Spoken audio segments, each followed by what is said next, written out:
Bad pieces of advice about love that will destroy your relationships. Common sense is common for a reason, it works. It's smart to learn from the mistakes of others. You save time, effort, and even money. But what happens when what most people think is true is wrong? There are no rules for love. Even if you meet the perfect person, you might not love them. Even if you do everything right, they won't be interested in you. Depending on your age, you might feel love differently. Every relationship is different, and common sense can't explain them all. Popular advice means well, but it can ruin your relationship. This advice made people think like kids about relationships, wasting time, and breaking up a lot. You keep trying to be in relationships that don't work, stay with people who hurt you, and let love make you blind. Here is the worst advice people still take about love. 1. Opposites attract. Opposites attract is a common saying.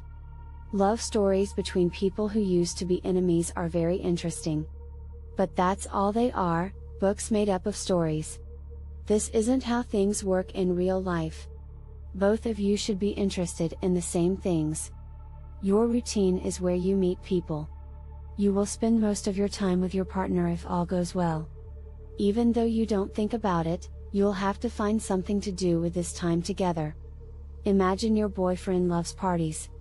He has a lot of friends and needs to see them several times a week. You are the exact opposite, you'd rather read a good book or watch a good movie. How do you decide where you want to go on vacation? How do you divide up the tasks around the house? What are you going to do when you have kids? How can people who don't like the same things spend time together? Both people will have trouble with this relationship. You could say, in every relationship, it's important to find a middle ground. You are correct. But if you find yourself giving in too much, it means you don't agree with the other person enough. You shouldn't always have to make trade-offs. What to do, when a couple likes the same things? It's easier to get through everyday life. It's easier to make plans, choose what to eat, and divide up tasks. Yes, being yourself is important. You and your partner don't have to like the same things. But this relationship will be hard on both of you if you don't have anything in common. Choose someone who likes the same things as you do to make your life easier. 2. Don't mess around. In relationships, playing games is seen as a bad thing. If you know that someone likes to play games, you might think that they will try to trick you. I'm here to tell you about relationship games from a different point of view.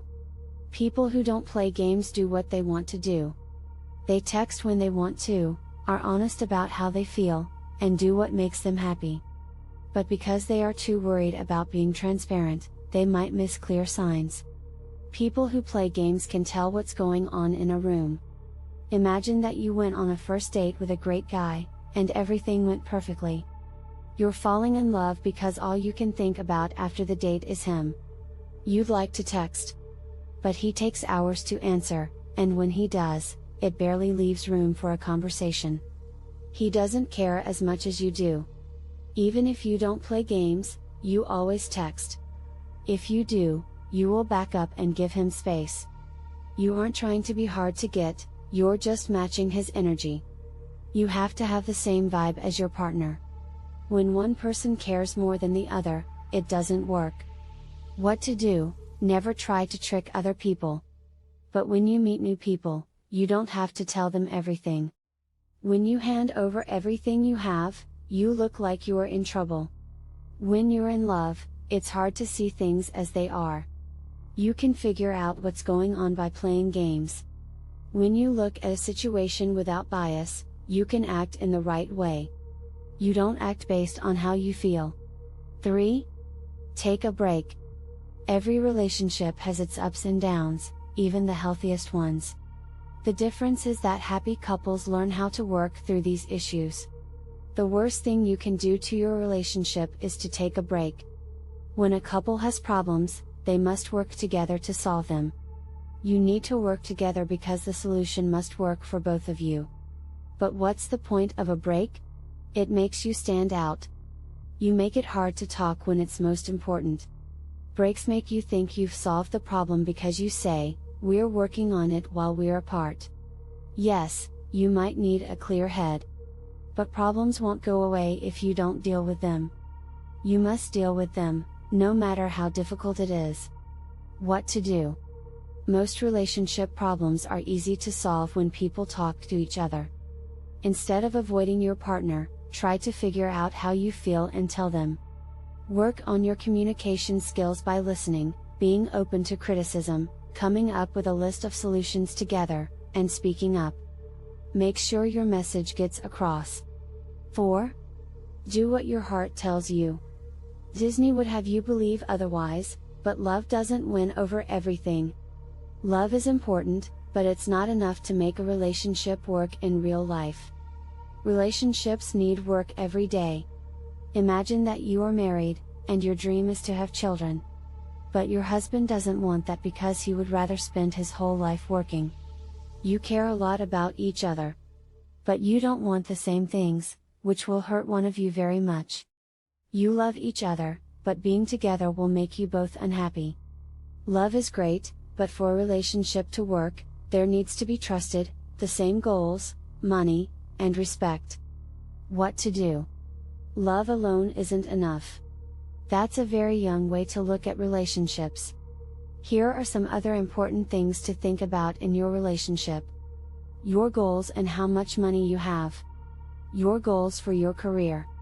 What you want out of life. The way you are. Know what you want before you make a promise for life. 5. Focus on your inner beauty. Those who told you that looks don't matter were wrong. Without attraction, two people can only be friends. You must like the person you're with. If you take care of your appearance, you take care of yourself. Imagine going out on a date with a guy who doesn't care. He didn't get dressed up, take a shower, or try to look nice for you. Even if he is the nicest person in the world, this carelessness is not good. If someone doesn't care about how they look, it means they don't care about themselves. A relationship can't last just because someone is beautiful. Even if you married Brad Pitt, you would still be unhappy. Love needs someone to hang out with, trust, admire, and make plans with. But it also needs chemistry and sex. You're not bad just because you want a pretty partner. How you look is important. If you don't deal with this, it will only hurt your relationship. What happens when you find someone else attractive? You need to get rid of the idea that people who care about how they look are shallow. A mature view of relationships considers everything, including how attractive someone is. These pieces of advice are very common and could hurt you. The people who give you this advice mean well, but they are wrong. Overall, they have a childish view of relationships. Every relationship is different, and each pair has its dynamic. There is no one-size-fits-all answer. Instead of going with what everyone else says, you should find what works for you.